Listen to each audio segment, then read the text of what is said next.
akan mempresentasikan mengambil artikel Body of Knowledge Teknik Industri.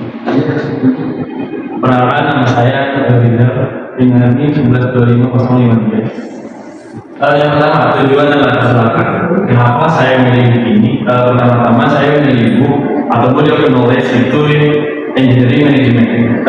Saya memilih buku ini karena saya masih tertarik mengetahui Engineering Management. Terlebih lagi, saya berasal dari SMK yang dari elektronika. Awalnya saya ingin tahu teknik doang, tetapi ketika saya masuk teknik industri ini, saya baru mengetahui bahwa teknik industri ini ada ilmu manajemen dan teknik yang dimana itu 50-50%. Jadi saya memilih buku ini agar lumayan lebih dalam dari ilmu manajemen yang ada pada teknik di industri.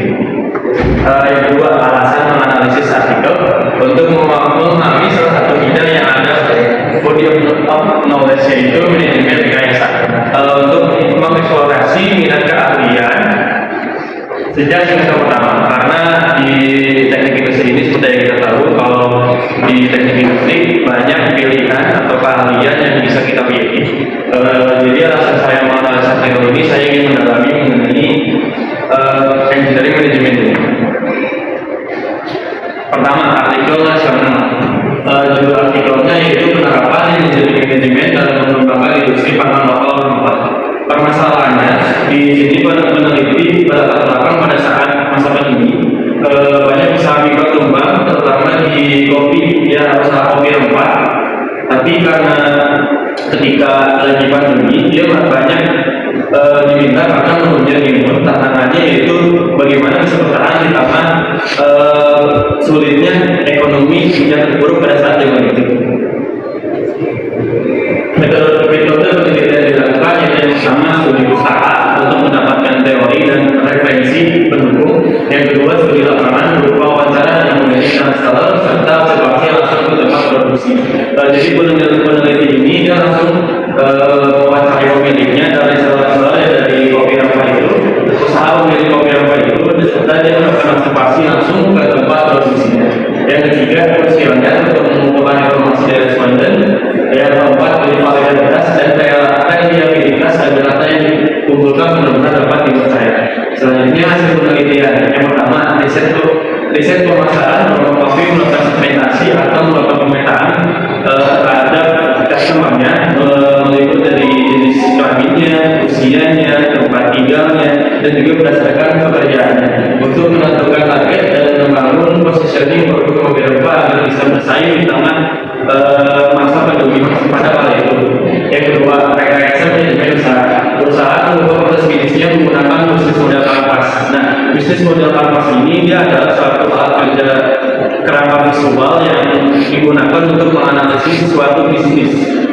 Yang ketiga, pemanfaatan teknologi digital. Promografi menggunakan media sosial seperti Facebook, Instagram, Shopee, dan YouTube untuk pemasaran. Seperti yang kita tahu, kalau misalnya pas pandemi itu sosial media sangat banyak digunakan, maka pemanfaatan teknologi digital ini cukup signifikan atau memungkinkan untuk meningkatkan penjualan pada saat masa pandemi itu. Kesimpulannya, engineering management dapat membantu industri kopi rempah untuk bertahan berkembang pasar pandemi. Dasar pemasaran, rekayasa manajemen usaha dan penggunaan teknologi digital terbukti menjadi kunci keberhasilan promografi. Secara khusus, pemasaran di wilayah Probolinggo, Pasuruan, dan Malang Raya terbukti efektif dan pemanfaatan Instagram sangat berpengaruh dalam memperluas jangkauan pasar. Yang kedua, artikel internasional berjudul Transformation Rates of Artificial Intelligence Algorithm and Intelligence Engineering Management. Permasalahannya yaitu artikel ini mengenai permasalahan fundamental di bidang teknik yang diakibatkan oleh ketergantungan pada metode tradisional, latar belakang penelitian menyoroti bahwa model manajemen teknik konvensional yang berbasis pada pengalaman manual dan prosedur yang kaku tidak lagi memadai pada zaman ini yang sepenuhnya sudah digitalisasi.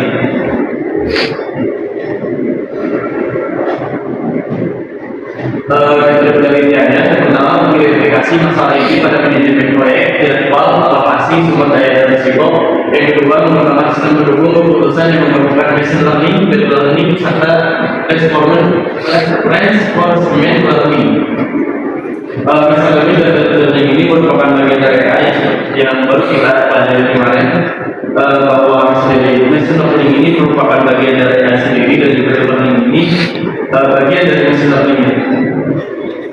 ketiga, memanfaatkan berbagai model LSTM atau long term memory untuk data, untuk waktu, bersihan network, untuk memetakan risiko, dan reinforcement learning untuk mengoptimalkan penjadwalan.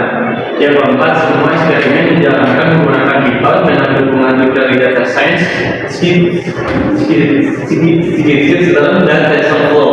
Hasil penelitiannya, yang pertama, prediksi jadwal proyek model learning menunjukkan performa lebih baik dibandingkan generasi linear tradisional. Nah, deep learning ini kan kita ketahui kalau misal deep learning ini bisa mengambil keputusan dengan baik dengan mempertanyakan what if. Jadi dia menunjukkan performa yang lebih baik dibandingkan generasi linear tradisional yang dilakukan oleh kaji di peneliti itu yang menggunakan metode tradisional. Yang kedua, optimasi penjadwalan sumber daya. Reinforcement learning terbukti lebih efektif dibanding metode penjadwalan tradisional karena mampu belajar dari pengalaman simulasi proyek dan menyesuaikan strategi alokasi sumber daya secara dinamis. Yang ketiga, prediksi dan pengendalian risiko. Bayesian network bisa memprediksi risiko proyek lebih tepat daripada metode statistik biasa karena biasa menghitung ketidakpastian dengan probabilitas. Kesimpulannya, penerapan algoritma kecerdasan buatan ataupun AI khususnya di machine learning dan deep learning secara efektif dapat meningkatkan akurasi dan efisiensi manajemen proyek teknik jaringan saraf dalam terbukti unggul dari generasi linear. Jaringan saraf ini itu dipentingkan dari generasi linear dalam prediksi majuan yang kompleks, sementara reinforcement learning secara signifikan mengoptimalkan alokasi sumber daya dan meningkatkan efisiensi penjadwalan. Perbandingannya persamaannya pada topik pertama sama-sama membahas engineering management untuk meningkatkan efektivitas industri. Di tujuannya mencari cara agar pengelolaan lebih sehat dari sisi sumber daya dan strategi bisnis. Pendekatannya sama-sama menekankan inovasi dan teknologi modern untuk bertahan dan berkembang. Kalau yang di nasional kan kita di nasional menggunakan sosial media untuk meningkatkan strategi bisnisnya, dan kalau misalnya di artikel internasional ini menggunakan AI untuk mengoptimalkan dari sisi inovasi dan teknologi modernnya. Dari sisi metode penelitiannya sama-sama menggunakan metode untuk mengoptimalkan manajemen. Perbedaannya artikel internasional fokus pada industri besar, sedangkan nasional fokus pada UMKM, kopi pangan lokal. Yang kedua perbedaannya di tujuan artikel internasional efisiensi melalui prediksi jadwal, pengaturan sumber daya, mitigasi risiko dan lain-lain, dan artikel nasional efisiensi melalui riset pasar, bisnis model kanvas, dan strategi permasalahan digital. Perbedaan di pendekatannya yaitu yang pertama di artikel internasional pendekatan teknis dengan machine learning, deep learning, Bayesian. Reinforcement learning di artikel nasional pendekatan kualitatif dengan wawancara, observasi, dan kuesioner. Perbedaan di metode penelitiannya di artikel internasional data kualitatif berbasis eksperimen pada data set proyek, sedangkan artikel nasional di lapangan dengan metode kualitatif. Analisis perbandingan rasio. Yang pertama, artikel internasional fokus pada industri skala besar. Yang kedua, hasil penelitiannya menunjukkan bahwa penggunaan kecerdasan buatan membuat prediksi jadwal proyek jadi lebih akurat, alokasi sumber daya lebih efisien, dan risiko bisa ditekan lebih baik. Yang ketiga, karakter hasilnya kuantitatif dan berbasis data eksperimen, jadi bisa diukur dengan angka. Yang kedua, artikel nasional fokus pada UMKM.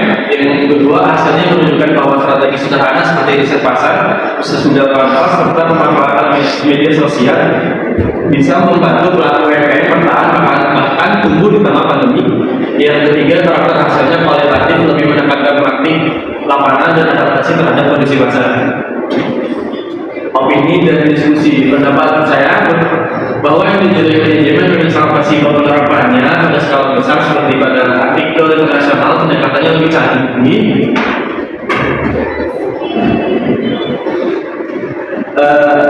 Saya berpendapat bahwa engineering manajemen memang sangat fleksibel penerapannya pada skala besar seperti pada artikel internasional, pendekatannya lebih canggih dengan bantuan AI sehingga hasilnya terukur dan sistematis. Sementara itu pada level UMKM seperti studi Arifianto, penerapannya lebih sederhana tapi tetap efektif karena fokus pada strategi bisnis, riset pasar, dan teknologi digital. besar yang butuh sistem pengelolaan canggih dengan risiko tinggi. Sementara artikel nasional sangat relevan bagi UMKM yang jumlahnya sangat banyak di Indonesia dan berusaha beradaptasi dengan era digital. Syarat pengembangannya untuk artikel internasional, penelitian ini bisa diperluas dengan dicoba langsung pada proyek nyata dan berdurasi panjang sehingga efektivitasnya bisa terukur lebih jelas.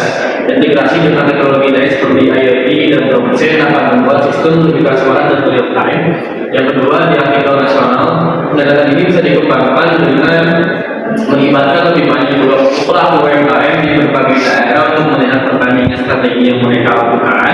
Selain itu, bisa juga dikaji lebih dalam soal efektivitas setiap platform digital, misalnya TikTok atau marketplace lain, serta bagaimana peran pemerintah dalam mendukung transformasi digital UMKM pangan lokal. Berikut setelah menganalisis dua artikel tersebut memberikan gambaran bahwa yang dari manajemen itu bukan hanya sekedar teori, tapi bisa menjadi alat praktis yang fleksibel sesuai dengan kebutuhan. Di instruksi besar pendekatannya mungkin lebih kompleks dengan bantuan AI, sedangkan di UMKM lebih sederhana merupakan digitalisasi pemasaran. Namun keduanya punya tujuan yang sama, yaitu meningkatkan daya saing dan efisiensi di tengah tantangan global yang terus berubah. Ya, sekian dari saya. Assalamualaikum warahmatullahi wabarakatuh.